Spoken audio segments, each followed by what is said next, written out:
Hi, Bianx. Tanggalin mo na nga to. Hi, Sabana! Hi, Dustin. Hi, Bianca.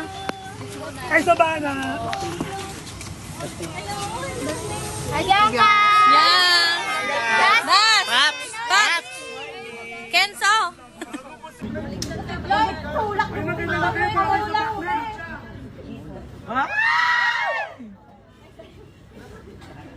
Kita ko yon! Bango ni Bianca, Diyos ko.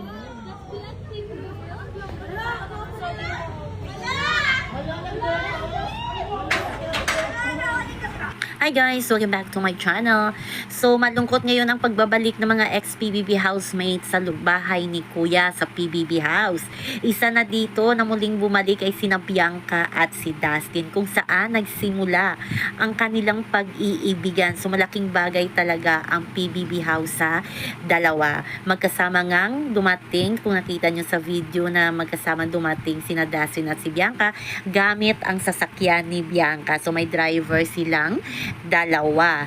As in talaga pumasok sila sa loob ng bahay ni Kuya para huling paalam na yun kasi gigibain na ang pinakatatak ng PBB house. Yes, kahit ako nalungkot from Nini Tamayo, the first big placer, hanggang sa kay Caprice ay gigibain na daw ang bahay ni Kuya, pero don't you worry kasi may isa ibang lugar sila magpapatayo ng bahay ni Kuya sa muling pagbubukas ng bahay ni Kuya. So, napaka-memorable talaga ng bahay na ito ni Kuya. Maraming nagkatuluyan sa bahay ni Kuya. Milason, marami pang ibang housemate. Isa na doon ang Milason. Sana susunod ay ang Dasbea. Di ko sure si Alexa at si Katie kung sila pa rin.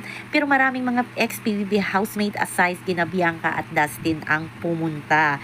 Pero yung pinaka-focus natin dito ay si Dustin at si Bianca na layag na talaga in public. Si Bianca na mismo ang humahawak sa kamay ni Dustin habang pasok sila ng PBB house.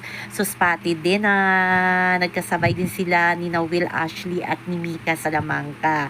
So, ibang story na yon. Hard lunch na ng Mick Will. Yes, magkasamang dumating at naging passenger princess ni Will si Mika. So, yung mga Will ka dito ang talo at saka yung Mick Brent kasi si Brent kahapon pa dumating.